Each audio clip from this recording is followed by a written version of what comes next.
오늘은 단재강세 4477년 배달 4353년 양력 10월 11일 음력 8월 25세. 이 시간은 10월 둘째 주 일요일 경일 경배 시간입니다. 이번 주에 한백음께서 주신 말씀은 궁리하지 말고 원도하라는 말씀입니다. 궁리하지 말고 원도하라. 모든 일에 있어서 그 근본을 알아야 되지요. 궁리라고 하는 것은 이치를 궁구하는 것인데, 우리가 이치를 살피고 이치를 궁리하지 말고 원도하라는 말씀이 도대체 무슨 뜻인가? 이치를 살펴야 이치를 따라 헤아리고 또 실천할 수 있을 텐데, 이치를 궁리하기보다는 원도하라는 말씀이 도대체 무슨 뜻인가? 그것은 이치를 헤아리는 것도 하느님께 구하여서 하느님의 가르침을 받들어야 한다는 말씀이지요. 우리가 우리의 한계 안에서 이치를 궁리하는 것과 하느님의 지혜를 얻어서 이치를 헤아리게 되는 것은 완전히 다른 차원인 것입니다. 우리가 깨달음을 얻고 이치를 헤아리게 되는 것도 내 마음대로, 내 생각대로 하는 것이 아니라 하느님의 도우심을 받아야 된다는 것입니다. 그래서 원도하라고 하신 것입니다. 그러므로 우리가 원도할 때는 세법을 힘써 행하라고 하신 것이죠. 세법을 힘써 행한다고 하는 것은 내가 생각하고 내가 궁리하는 것이 아닙니다. 그것은 하느님께 맡기고 내 마음을 잡으려고 하고 내 기운을 잡으려고 하고 내 몸을 바로잡으려고 하는 것이지요. 다시 말해서 하느님께 맞추려고 하는 것입니다. 일의 화행, 하느님께 그 뜻을 맞추려고 하는 것입니다.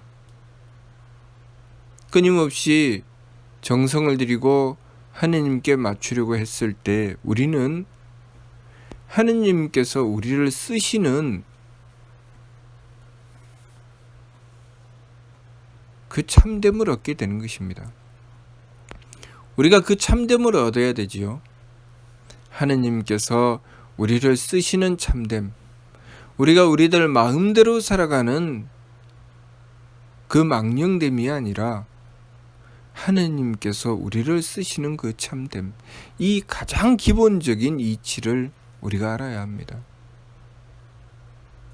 우리 삶에 있어서 우리가 우리에 빠지는 것이 무엇인가? 내 인생의 주체가 누군가? 내가 주체다. 내가 내 인생의 주인이고 내가 내 인생의 주체인데 누가 내 인생을 간섭하나? 라는 생각을 하고 살아갑니다. 그래서 그런 노래도 있죠. 내 인생은 나의 것이니 부모님 내 인생에 간섭하지 마세요. 내 인생은 나의 것이라고 주장합니다. 내 인생은 나의 것이니 내가 알아서 살 것이니 내가 동으로 가든 서로 가든 가만히 좀 내버려 두세요. 내 인생은 정말 나의 것일까요? 내 인생이 나의 것인 것처럼 여겨지지만 실상은 나의 것이 아니죠. 내 인생은 누구의 것일까요? 내 인생은 하느님의 것입니다. 하느님에 의해서 태어났고 하느님에 의해서 살아가고 있고 또 하느님에 의해서 죽음에 이르게 되는 것입니다. 우리가 살아가는 인생은 나를 위해서 존재하지 않습니다. 항상 상대를 위해서 존재하죠. 내가 부모가 되면 자녀를 위해서 존재합니다. 또 자녀가 되면 부모를 위해서 존재하죠. 누군가의 아들이다, 누군가의 딸이라고 하는 그 자체가 부모가 없이 누군가의 아들이 될 수 없고 누군가의 딸이 될 수가 없지요. 또 누군가의 부모다, 누구의 아버지다, 누구의 어머니다 하는 것이 자식이 없으면 누군가의 아버지가 될 수 없고 누군가의 어머니가 될 수 없지요. 그렇게 내 인생이 주체가 되어 살아가는 것처럼 여겨지지만 상대를 위해서 존재하게 되는 것입니다. 우리는 우리 삶을 절대적인 기준을 가지고 살아가는가, 상대적인 기준을 가지고 살아가는가. 우리는 내가 내 인생의 주인이다, 내 인생은 내 것이니 간섭하지 마시오 할 때는 실상은 절대적인 기준이 아니라 상대적인 기준으로 살아갑니다. 자신은 자기가 절대적인 기준으로 살아가는 것이라고 착각하지만 실상은 상대적인 기준으로 살아가죠. 어떻게 상대적인 기준으로 살아갑니까? 내 인생은 나의 것이니 간섭하지 마시오 라고 할 때 나는 어떤 기준을 가지고 내 인생은 나의 것이라고 합니까? 내 마음, 내 기분, 내 몸, 그것을 중심으로 내 인생은 나의 것이니 간섭하지 마시오 하죠. 내가 좀 마음 편하게 살고 기분 좋게 살고 몸 편하게 살게 해 주시오. 절대적인 기준은 무엇입니까? 내 마음 편하고 내 기분 좋고 몸 편한 것이 아니라 하느님께서 나에게 두신 뜻이죠. 그것이 성명정 삼진이죠. 하느님은 왜 나를 존재하게 하셨는가? 하느님께서 나를 이 세상에 존재하게 하셨을 때는 그 뜻이 있을 것이다. 내가 부모가 되면 내가 부모로 존재하게 하신 이유가 무엇입니까? 최소한 하느님께서 나에게 자식을 주셨기 때문에 부모가 된 것이죠. 자식을 주셨다는 그 뜻, 하느님의 그 뜻을 받들고 자식을 길러나가는 것이 부모의 존재의 가치죠. 내가 부모가 되었을 때 얘기입니다. 내가 누군가의 선생님이 되었을 때, 스승이 되었을 때는 나의 존재의 가치가 어디 있습니까? 내가 누군가를 가르치게 되었기 때문에 누군가의 선생님이 된 것이죠. 그렇기 때문에 나의 존재의 가치는 그 나의 상대인 제자를 바르게 가르치는 데 있는 것입니다. 이렇게 상대적으로 움직이게 되는데 그것이 절대적인 나의 기준이죠. 하느님께서 나에게 부여하신 뜻이 절대적인 기준입니다. 그것을 성명정 삼진이라고 합니다. 그런데 우리가 내가 주체이니 나에게 간섭하지 마시오. 내가 중심이니 나를 건드리지 마시오. 내가 알아서 살아가겠습니다. 그랬을 때 그 기준은 내 심기신입니다. 어떻게 하면 내 마음이 좀 편할 것인가? 어떻게 하면 내 기분이 좀 좋을 것인가? 어떻게 하면 내 몸이 편할 것인가? 그렇게 내가 절대적인 기준이라고 생각하는 그 심기신, 그 심기신이라고 하는 것이야말로 상대적으로 움직이죠. 그 심기신은 하느님의 뜻을 받들고 나의 존재 가치를 발휘하는 데 기준을 두는 것이 아니라 상대가 어떻게 하면 내 마음에 맞추어 주는가, 상대가 어떻게 하면 내 기분에 맞추어 주는가, 상대가 어떻게 하면 내 몸을 편안하게 해주는가에 따라서 움직이게 되죠. 그래서 상대가 내 마음을 맞추어 주면 내가 상대에 대해서 마음을 엽니다. 상대가 내 마음에 맞추어 주지 않으면 내가 상대에 대해서 마음을 열지 않죠. 또 상대가 내 기분에 맞추어 주면 상대와 뜻을 함께 하려고 하고, 상대가 내 기분에 맞추어 주지 않으면 뜻을 함께 하지 않습니다. 또 상대가 내 몸을 편안하게 해줄 것 같으면, 다시 말해서 나에게 이익이 될 것 같으면 함께 하려고 하고, 나에게 이익이 되지 않겠다 싶으면 상대와 함께 하지 않습니다. 그러면 상대가 나를 내 마음으로 움직이고 내 기운을 움직이고 내 몸을 움직여서 얼마든지 끌고 다닐 수 있지요. 나는 그 환경과 상대에 따라서 이리저리 끌려다닙니다. 왜냐하면 내 삶의 기준을 심기신에 두었기 때문이죠.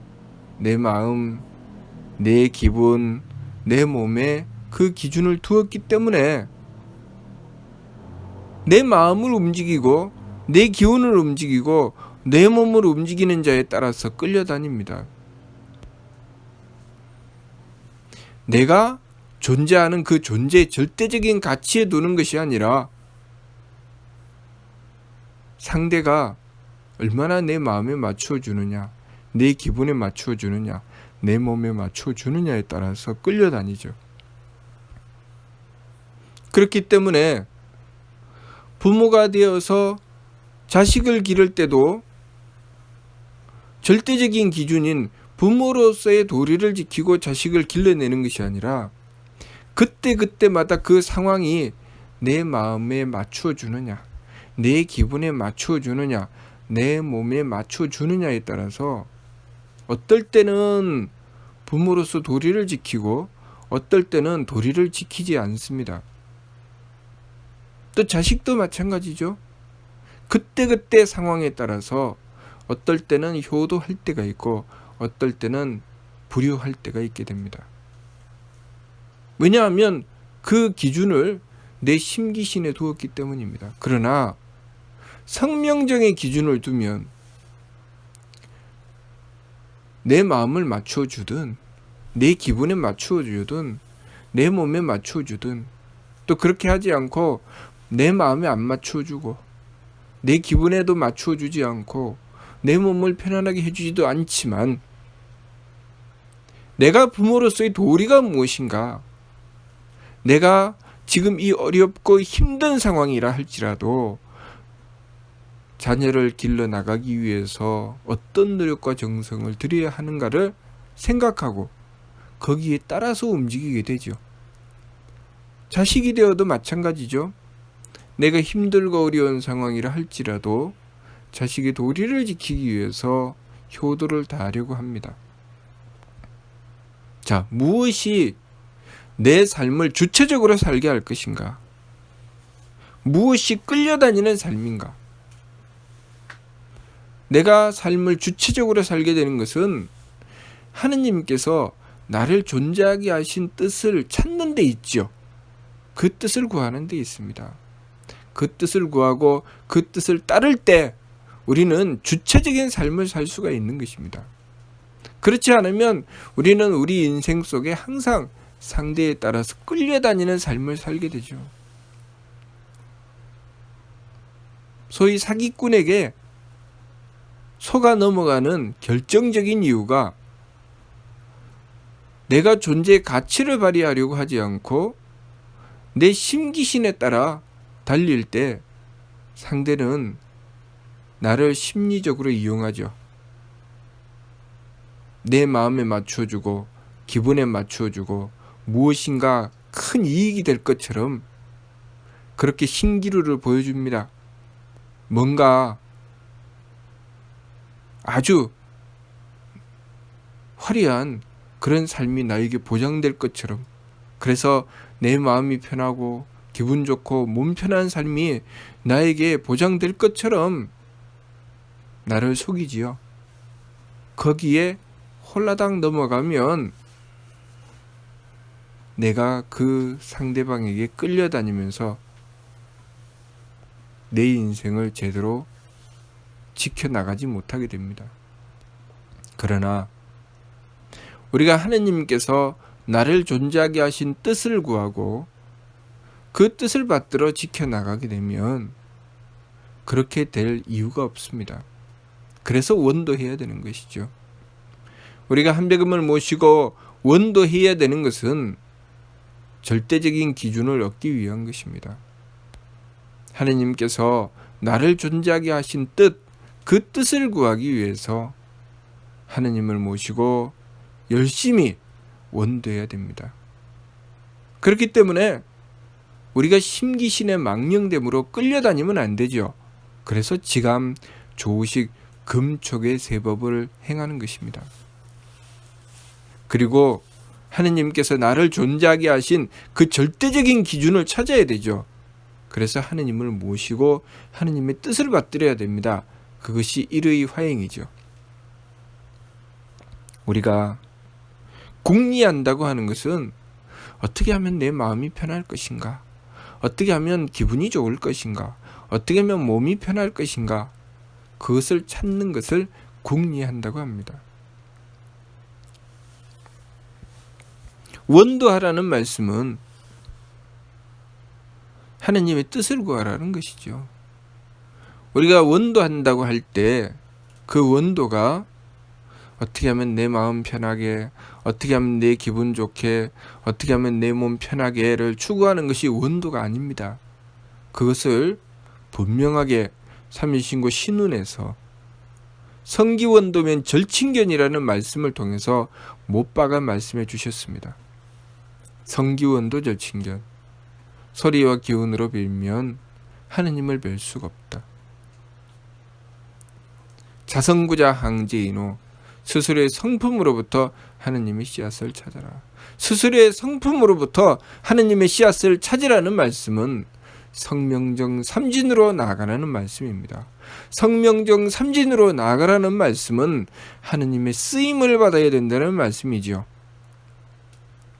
그래서 우리가 하느님의 쓰임을 받게 되면 내 마음, 내 기분, 내 몸 편한 대로 나가지 않고 하느님의 덕과 하느님의 지혜와 하느님의 힘을 받아서 행하여 나가게 되는 것입니다. 내 마음대로 하는 것이 아니라 하느님의 덕을 구하고, 내 기분대로 하는 것이 아니라 하느님의 지혜를 구하고, 내 몸 편한 대로 하는 것이 아니라 하느님의 힘을 구하게 되죠. 하느님의 힘을 구하는 데는 정성을 들여야 됩니다. 하느님의 덕을 구할 때도 정성 들여야 되고, 하느님의 지혜를 구할 때도 정성 들여야 되고, 하느님의 힘을 구할 때도 정성 들여야 되죠. 그래서 지성이면 감천이다. 지극한 정성에 하늘이 감동하신다 라고 말씀하셨습니다. 우리가 지극한 정성을 어떻게 드릴 것인가? 바로 지감조식 금촉은 성지원이 아니라 내 마음대로 하지 않고, 내 기분대로 하지 않고, 내 몸 편한 대로 하지 않고 원도하는 것이죠. 일의 화행, 하느님의 뜻을 받들어 나가는 것입니다. 그래서 나에게 주어진 상황 속에 내 도리가 무엇인지를 구하는 것이죠. 어떻게 하면 내 마음 편할 것인가? 어떻게 하면 기분 좋을 것인가? 어떻게 하면 몸이 편할 것인가를 추구하는 것이 아니라 나에게 다가온 상황을 만나서 거기서 내 마음 편한 것이 아니라 하느님의 뜻을 구하는 것이죠. 내 기분 좋은 것이 아니라 하느님의 뜻을 구하는 것입니다. 내 몸 편한 것이 아니라 하느님의 뜻을 구하는 것이죠. 그래서 내가 지켜야 할 도리를 지키려고 하는 것, 그것이 바로 일의 화행, 하느님의 뜻으로 변화되어 나가는 것이죠. 그렇게 우리의 성품으로부터 하느님의 씨앗을 찾는 것입니다. 그렇게 우리가 한배금을 모시고 원도할 때 한배금께서는 우리에게 하느님의 뜻을 밝혀 주시니 그것이 바로 항제인호, 하느님께서 우리의 머리꼴에 임하시는 것입니다. 우리가 그것을 믿어야 되죠. 하느님께서 내가 하느님의 뜻을 구하고 진심을 다해 원도하면, 하느님을 속이지 않고 순수하게 원도하면 하느님께서 우리 머리꼴에 임하신다는 것을 믿어야 됩니다. 그것이 바로 신지본야죠. 믿음의 근본. 무엇이 믿음의 근본이라고 하셨습니까? 자성구자 항제인호는 신지본야니라. 우리가 스스로의 성품으로부터 하느님의 씨앗을 찾았을 때 하느님께서 우리의 머리꼴에 임하신다는 것이죠. 무슨 뜻인가? 내가 하느님의 뜻을 구하고 도리를 지키려고 했을 때 하느님께서 우리 머리꼴에 임하신다는 것입니다. 어떻게 하면 내 마음 편할 것인가? 어떻게 하면 기분 좋을 것인가? 어떻게 하면 몸 편할 것인가를 추구해 나가서는, 성기원도를 해서는 하느님을 모실 수가 없고 하느님의 뜻을 얻을 수가 없지만, 우리가 내 마음 편한 것, 내 기분 좋은 것, 내 몸 편한 것을 일단 접어놓고 하느님의 뜻을 구했을 때, 하느님의 뜻을 받들고자 했을 때 하느님께서는 바로 우리 머리꼴에 임하시어 하느님의 덕을 주시고 지혜를 주시고 힘을 주신다는 것입니다. 그러니 그것을 믿으라는 말씀이죠. 그래서 우리가 하느님을 모실 때는 상극경극에 항상 지극한 공경과 두려움으로 하느님을 모셔야 된다는 것입니다. 하느님을 모실 때, 하느님을 모시면 내 마음이 편할까? 하느님을 모시면 내 기분이 좋을까? 하느님을 모시면 내 몸이 편할까를 추구하면 바르게 모실 수 있다는 것입니까? 아니죠. 하느님을 모실 때 어떻게 해야 하느님을 바르게 모실 수 있다는 것입니까? 하느님께서 나에게 뜻하시는 것이 무엇인가? 왜 나를 존재하게 하셨는가? 그 뜻을 찾는 것이죠. 하느님의 뜻을 받들고 정성을 다해 지키겠다는 그 마음을 가진다는 것입니다. 그렇게 하느님을 모셨을 때 우리는 항제인호하시는 하느님을 만날 수가 있다는 것입니다. 항제인호하시는 하느님을 만난다는 것은 하느님의 덕을 얻게 되고 하느님의 지혜를 얻게 되고 하느님의 힘을 얻게 된다는 것입니다. 하느님의 덕을 얻는다는 것은 내 마음이 한백음을 모셔서 착해지는 것입니다. 하느님의 지혜를 얻는다는 것은 내가 하느님을 모셨을 때 내 생각이 도리에 맞추어진다는 것입니다. 도리에 맞게 생각하게 된다는 것이죠. 또 하느님의 힘을 얻게 된다는 것은 내가 그만큼 정성스러워진다는 것입니다. 내가 그만큼 정성 들이게 된다는 것이죠. 그런데 우리가 하느님을 모신다고 하면서 내가 하느님을 모시면, 한백음을 모시면 내 마음이 편해지나? 내가 한백음을 모시면 내 기분이 좋아지나? 내가 한백음을 모시면 내 몸이 편해지나? 라고 생각하고 한백음을 모시려고 하는 것은 아닌가? 생각해 봐야 되겠지요. 그렇게 하면 한백음을 모실 수 있다는 것입니까? 모실 수 없다는 것입니까? 절친견 모실 수 없다는 것입니다. 그런데 그런 오류를 가지고 한백음을 모시려고 하는 이들이 많이 있죠. 하느님을 모실 때 하느님을 모시면 마음이 편해. 하느님을 모시면 기분이 좋아. 하느님을 모시면 몸이 편해. 바로 절친견의 길로 간다는 것이죠. 하느님을 모시면 무엇이 좋습니까?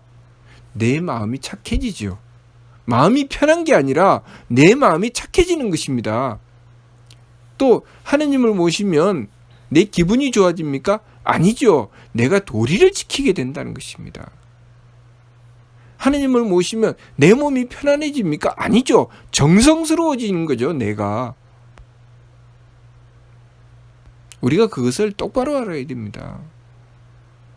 우리가 자선구자 했을 때, 자선구자여 하느님이신 한백음을 모셨을 때 내 마음이 편하고 기분이 좋아지고 몸이 편해지는 게 아닙니다. 우리가 자선구자를 하게 되면, 그래서 하느님이신 한백음을 모시게 되면 내 마음이 편해지는 게 아니라 내 마음이 착해지는 거죠.